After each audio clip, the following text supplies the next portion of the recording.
O sistema tegumentar é formado pela pele e seus anexos, como pelos, unhas, glândulas sudoríparas e glândulas sebáceas. A pele é o maior órgão do corpo, podendo medir aí cerca de 2 metros quadrados em um indivíduo adulto.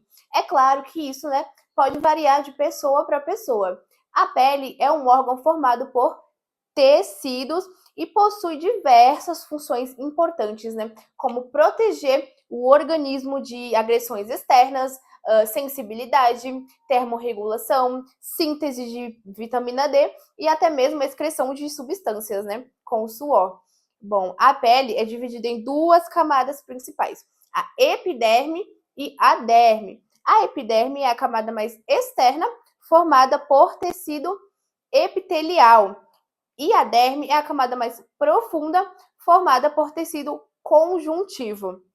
Temos também a hipoderme, só que a hipoderme não é mais considerada parte da pele. Porém, mesmo assim, desempenha aí um papel importante na sustentação e proteção da pele. Vamos falar um pouco sobre a epiderme? Como eu falei, a epiderme é a camada mais externa, a camada mais superficial. Essa camada que a gente consegue visualizar, é uma camada fina, não possui vasos sanguíneos e é composta por várias camadas de células. A gente vai ver agora cada uma delas da mais profunda para mais superficial, começando de baixo para cima, com a primeira camada, que é a camada basal ou germinativa. Essa camada, ela é colada com a derme e é nela que as novas células da pele nascem. É por isso, que também é chamada de camada germinativa. E também é nessa camada que estão os melanócitos, que são responsáveis pelo pigmento que dá cor à pele, ou seja, pela melanina, A próxima camada, lembra que é da mais profunda para mais superficial. Então, a gente tem a camada basal, agora a gente tem a camada espinhosa. Nessa camada, as células, elas já começam a se unir, firmemente umas nas outras, por meio de estruturas chamadas desmossomos, que dão resistência. Inclusive, é nessa camada também que começa a produção de queratina, que é uma proteína que ajuda na proteção da pele, Em seguida, a gente tem a camada granulosa. Nessa camada, as células, elas já começam a se transformar, já começam a morrer. E as células estão cheias de grânulos, de proteínas que ajudam aí na barreira impermeável da pele, impedindo a entrada de micro-organismos e a perda de água.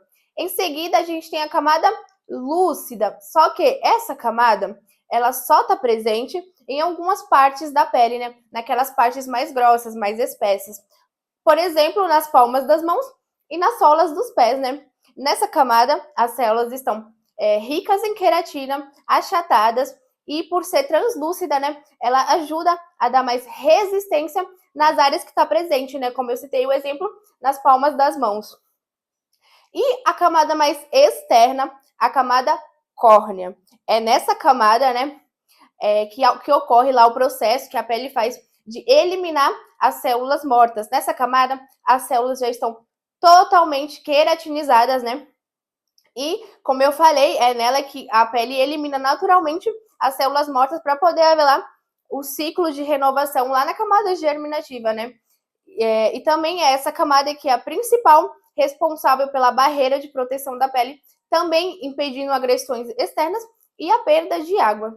Bom, agora vamos falar sobre a derme, que é a camada mais profunda, fica abaixo da epiderme e é dividida aí em duas partes, A derme papilar, que é a parte mais superficial, e a derme reticular, que é a parte mais profunda. A derme, ela é formada por tecido conjuntivo, rico em colágeno e rico em elastina, que ajudam aí a dar resistência e também a deixar a pele mais com elasticidade, Bom, na camada, como eu falei, na epiderme não tem vasos sanguíneos, só que a derme sim possui vasos sanguíneos. Inclusive, os vasos sanguíneos estão na camada papilar, que é a camada mais superficial da derme. Então, lá estão os vasos sanguíneos e as terminações nervosas. E na camada mais profunda, né, a camada reticular da derme, é lá que ficam os principais anexos da pele, né, como os folículos pilosos, as glândulas sudoríparas e as glândulas sebáceas. Vamos falar sobre a hipoderme, né, um pouco, na verdade. A hipoderme, ela não é mais considerada, né, parte da pele, só que ela é um tecido, né, um tecido adiposo, tecido de gordura. Então, é muito importante na sustentação, né, por também, além de também ter funções como isolamento térmico, proteção contra impactos e reserva de energia. Então, apesar de não mais fazer parte da pele, é muito importante aí também podendo ser chamada de tecido subcutâneo ou até mesmo de tela subcutânea, né? É um tecido de gordura.